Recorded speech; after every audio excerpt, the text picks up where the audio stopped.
Virginia isn't as hurricane prone as other states like Florida and Louisiana, so when we do get a storm, especially inland, the recovery can be even more difficult. Our farmers have been very resilient. They have rebuilt, and we've had a lot of help through programs through USDA, Farm Service Agency.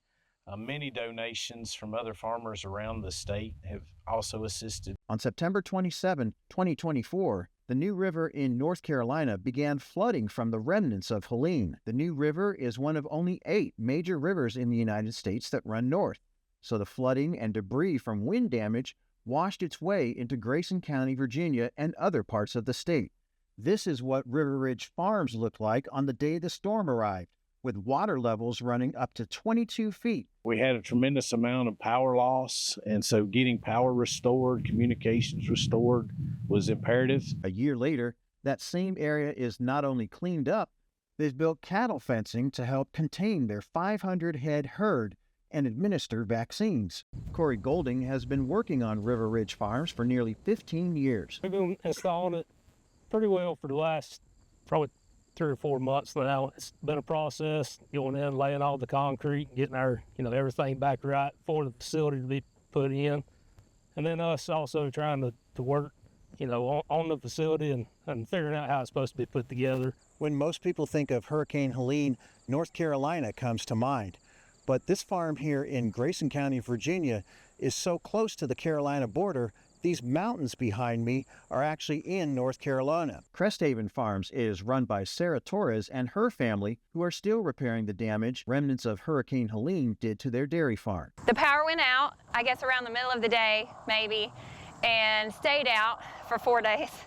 That was hard to deal with. Our generator wasn't actually sufficient to run all of our equipment, so we weren't able to cool our milk sufficiently, and we did lose a tanker of milk. The cleanup effort began right away. When the storm had passed, we had a lot of damage on multiple sites. It was just overwhelming, of course, initially, and so we had to try to prioritize repairs.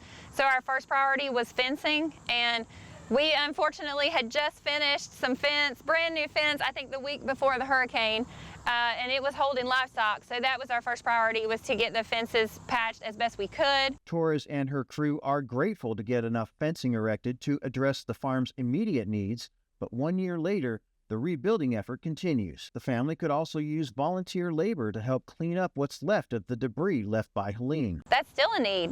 We could still use somebody to come along with a chainsaw and help us move some trees that because daily operations don't stop. That's true on most farms, but it's especially true on dairy farms that produce milk the traditional way, requiring human hands. The work is physically demanding, and there's only so much energy left over for repair work after a day that started before sunrise milking cows. The damage to their corn crop had a direct impact on their dairy cows' milk production, which hurt the farm's profitability last year. Still, the family is determined to keep the dairy business moving forward. The family connection to the land and the livestock is a big reason why. Torres and her family keep the farm story in their hearts during the long days of dairy work. It's a love story, really.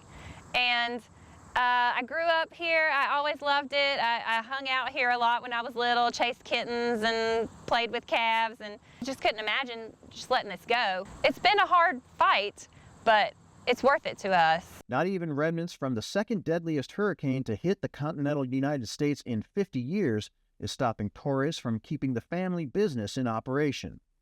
Farmers like Torres are determined to put Helene behind them, and more government funding has been announced to help in the recovery. The Virginia Farm Recovery Block Grant Program was announced in mid-August 2025 to help rebuild roads, bridges, barns, and other infrastructure and market losses associated with Helene. The block grant will also address the sizable timber losses many farmers and landowners had as a result of Helene. Previous aid was available for reforestation projects, but the block grant can be used to recover some of the financial losses foresters had from the storm. Red oak, white oak, and white pine are some of the most valuable timber in this part of Virginia. Recovering from a storm like Helene will take more than 1 year, but the farmers here who were impacted by the storm are persevering, and they're grateful for the help from neighbors and strangers alike. In Grayson County, I'm Burke Moeller for Real Virginia.